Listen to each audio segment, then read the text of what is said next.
Good evening and welcome back to 29 News Streaming. Live in the newsroom, I'm Isla Miyabi, and thank you so much for joining me for tonight's edition of Your Day in News, where we recap the top stories of the day.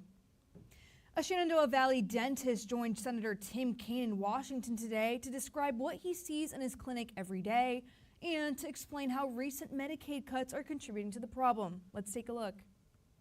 When we talk about health care, we often don't focus enough on dentistry and on the importance of dental care. When U.S. Virginia Senator Tim Kaine looked for a State of the Union guest, he turned to a Harrisonburg dentist, Dr. Cameron Roberts, who also helps lead the Augusta Regional Dental Clinic. Kaine says he wanted Roberts there to put a spotlight on what dental providers are seeing. I always try to invite a guest who has something really important to share. Roberts believes the issue is access. He says demand for Medicaid dental care is already high, and uncertainty over funding is making it harder to keep up. The mouth is the gateway to the body.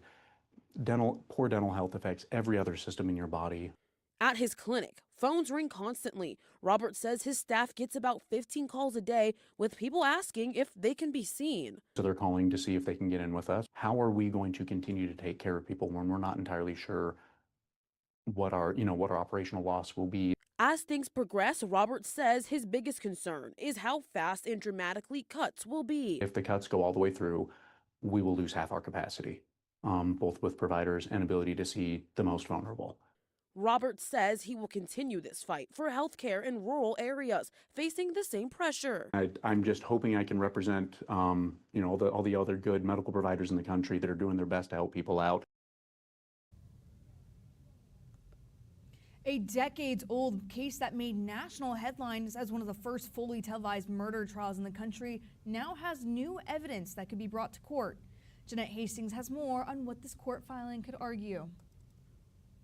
People get false confessions. There are plenty of people who are still behind bars as a result of being pressured. That argument from Yen Soring's attorney, Elliot Harding, now sits at the center of one of Virginia's most notorious murder cases. Yen Soring, a former University of Virginia student, was convicted in 1990 for the 1985 murders of Derek and Nancy Haysom in Bedford County, Virginia. He and the couple's daughter, Elizabeth Haysom, also a UVA student, and his girlfriend at the time, were both convicted in the case after meeting while studying in Charlottesville. The filing argues that decades of forensic advancements and newly analyzed DNA fundamentally changed the case. At trial, prosecutors pointed repeatedly to type O blood found at the scene, but more recent testing, the petition states, excludes Soring as a contributor to crime scene DNA. There are 3 samples of blood that have not been identified and do not belong to the victims. None of the evidence on the scene that's DNA traceable had any connection to Yen Soring. It also centers on new developments involving the victim's granddaughter, Sheena Haysom, who voluntarily submitted DNA for testing and raised questions about male relatives within her own family. Analysis, the filing claims, supports an alternative theory of who may have been involved. Now, his attorney argues the convictions themselves should be vacated. This is a court finding that no reasonable jury would convict him today. Louisa County Public Schools just wrapped up a lively showdown as 16 fifth graders competed in a countywide trivia competition. Kate Nectarline introduces us to the Why Not Me Foundation behind this event. It's exciting to come back to the community and see kids of every background that taking pride in learning about Black history.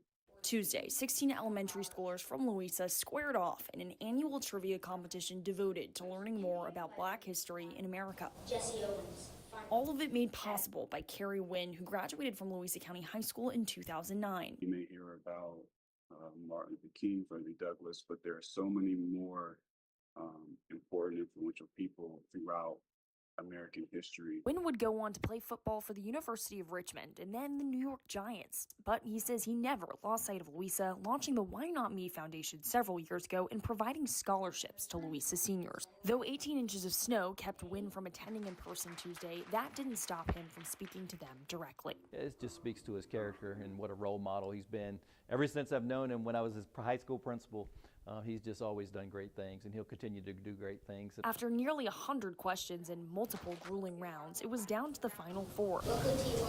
In the end, it was Moss Knuckles 5th grader Alexander Jordan who took home the trophy. His reaction was simple. How does it feel to be the winner today? Great. When you see this event, you really know how much they've studied and how much they've learned. Later in the week, Wynn will travel to Louisa to meet with the winners in an ongoing effort to give back to the community that raised him. Even though millions of people may see me on TV, I feel that I'm a reflection of the people of Louisa County. Kate Nectarline, 29 News. If your child needs surgery, you want to make sure the hospital you choose is experienced. But information on how many procedures are done on children is often shielded from the public view, leaving parents in the dark. A senior national investigative reporter discovers why and talked with a nonprofit trying to go behind the curtain. Look how beautiful it is this morning. On this escape to paradise, Juliet Pace could just be a kid, not a care in the world, untethered from life's challenges. But at home, reality can be far less fun to capture. Seeing your child just in a hospital for anything, automatically spikes my anxiety. Bethany Pace has felt it many times. Her daughter, now a teenager, has sickle cell disease. For years, the family has trusted Johns Hopkins Hospital in Baltimore with her care. A big reason, Bethany says, open communication, and not just from the doctors, but by the hospital posting safety data on its website, in public surveys, and by giving Bethany a voice on a patient and family council. When there is that transparency, they're saying we are taking accountability for the care that we provide. But when it comes to care for children, there's something even the most transparent hospitals don't typically share: data about pediatric surgical volume, how often certain procedures are performed.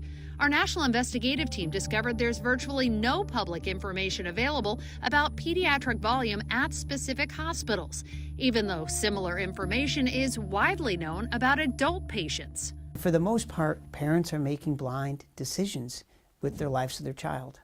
Dr. Peter Pronovost with University Hospitals in Cleveland, a leading healthcare quality expert, says the data that could inform their decisions does exist, but isn't publicly shared.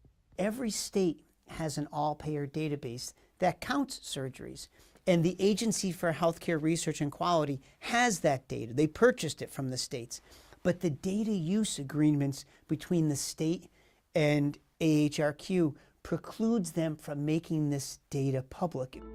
Those agreements relate to the Kids Inpatient Database put together by the AHRQ, the agency Pronovost mentioned.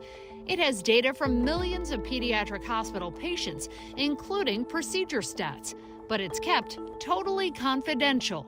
We repeatedly contacted AHRQ asking why it continues to shield this information from public view. The agency didn't respond to those questions. We also repeatedly asked the Children's Hospital Association, which represents more than 200 pediatric hospitals, to talk with us. It declined. An organization called Leapfrog is trying to help parents see behind the curtain of children's hospitals.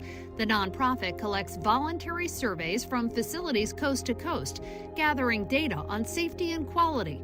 But more than 2/3 of pediatric hospitals surveyed declined to respond. As a parent, I will go to the end of the earth to find the right hospital for a child who needs critical care. And yet, very little is available to me to choose among those hospitals. Our team canvassed dozens of children's hospitals from coast to coast. We repeatedly heard that while transparency is a priority, limited resources make responding to Leapfrog challenging. Many told us they voluntarily report data to registries that track specific conditions or surgeries and supply information to state agencies or medical associations. Some told us they have questions about Leapfrog's methodology and prefer to participate in the survey from U.S. News and World Report. And I would just wish that everybody's equal and that we can all get the same information.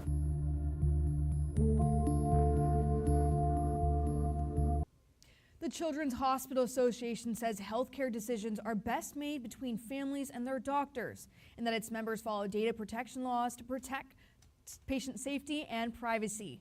Experts tell us parents should ask surgeons and hospitals directly how often they've done pediatric surgeries to make sure that they feel more comfortable.